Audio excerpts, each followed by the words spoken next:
A cracking start for Brazil with a really good goal from Roberto Carlos. 20 minutes gone. You can't really see how good it was from that angle. You'll see it much better from this one. If you ever wanted to know how to bend a ball with the outside of the foot, I think that is exactly how to do it.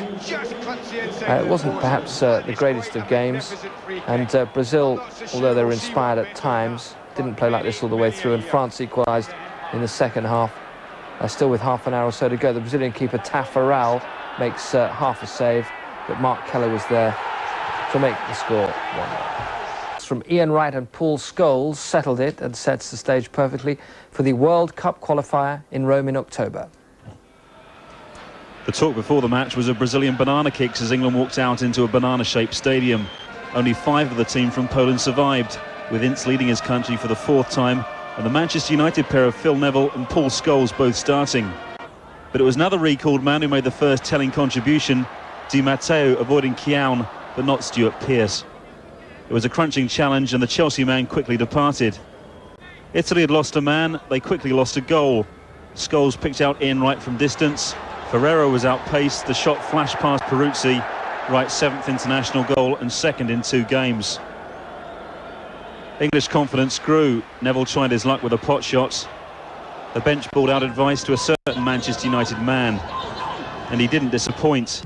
Wright this time turned provider, and Scholes produced a first-time snapshot to beat Peruzzi again.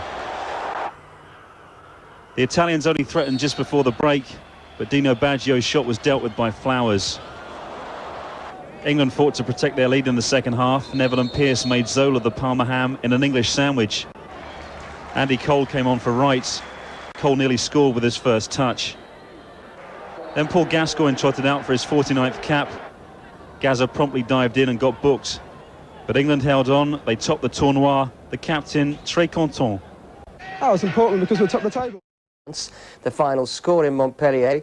France 0, England 1. The goal from captain Alan Shearer, and the first time England have beaten the French at home in 48 years.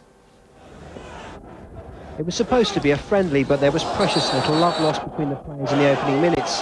David Batty was the first of 4 England players to find himself in the book in the first half. David Beckham's ruled out of the Brazil game thanks to a crazy booking. He was shown the yellow card for not climbing on the stretch after he was clattered. There were few chances in the opening period. Ian Wright, who started instead of Sheringham, perhaps should have done better, but Fabien Barthez did little wrong in the French goal. The game opened up in the second half and Christophe Dugarry threatened to give France the lead twice in as many minutes.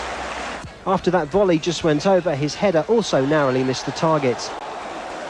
Alan Shearer managed to steer his effort onto goal from a great Beckham cross, but Barthez once again proved impassable.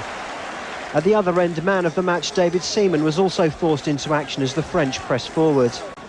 Paul Gascoigne's great through ball gave David Beckham a brilliant chance to get his first international goal, but in truth he never looked like scoring. The SAS partnership was reunited when Sheringham came off the bench, and it was Sheringham's cross that led to the only goal just before the final whistle. Barthez for once spilled the ball, and Shearer pounced on the chance. A very different display from the one that took apart Italy, but still one to be proud of. France's first home defeat under manager Aime Jacquet, and England now have a great chance to win the tournament. Richard Johnson, Sky News. They certainly do. England increasing their lead at the top there with 6 points, 5 clear of Brazil, who meet Italy in their next match, and that's in Lyon. Italy drew 3-3 in Lyon. Brazil needed to win to have any chance of overhauling England at the top of the table in their game on Tuesday. Italy had a great start and were ahead after only 7 minutes thanks to the head of the Juventus star Alessandro Del Piero. Italy stretched their lead to 3-1 before Ronaldo scored a great goal to put Brazil right back in it. And it was another fantastic effort that earned Brazil a point. Romario jinking his way through the Italian defence for a remarkable goal, but the draw not enough to stop England from taking the title. England then topped the group on 6 points for their 2 wins. No one can catch them now. Brazil second with 2 points from 2 draws. France and Italy have a point each. It's been 13 years since England's marvellous victory over Brazil at the Maracana, and they came close early on. Gazza set up Paul Ince, but Taffarel turned away the shot.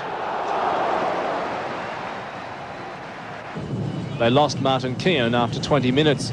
The Arsenal defender was past fit after shrugging off a shoulder injury, but there was no way he could continue after falling heavily on his side. He was taken to hospital. England did survive a few first-half scares. Leonardo wriggled through, but the shot had too much air. David Seaman's last game in the Parc des Princes featured that nightmare goal from Naeem in the Cup Winners' Cup final. He was determined to keep a clean sheet, saving well from Ronaldo and Dalmeida either side of half-time. But there was little the England keeper could do to stop Romario moments later. The build-up sublime, the finish just as sweet. England tried to level it, but the players looked exhausted, and there was little sting in Phil Neville's shot. Despite losing, England 6 points from the wins against Italy and France guaranteed them the Crystal Tournoi trophy. Now they've got to concentrate on getting the points needed from the last 2 World Cup qualifiers to make sure of booking return tickets to France next year. Mark O'Leary, Sky News. So there's how it finished for England. 6 points from 3 matches, 1 more than Brazil. They took the trophy, and France and Italy play for 3rd place tomorrow.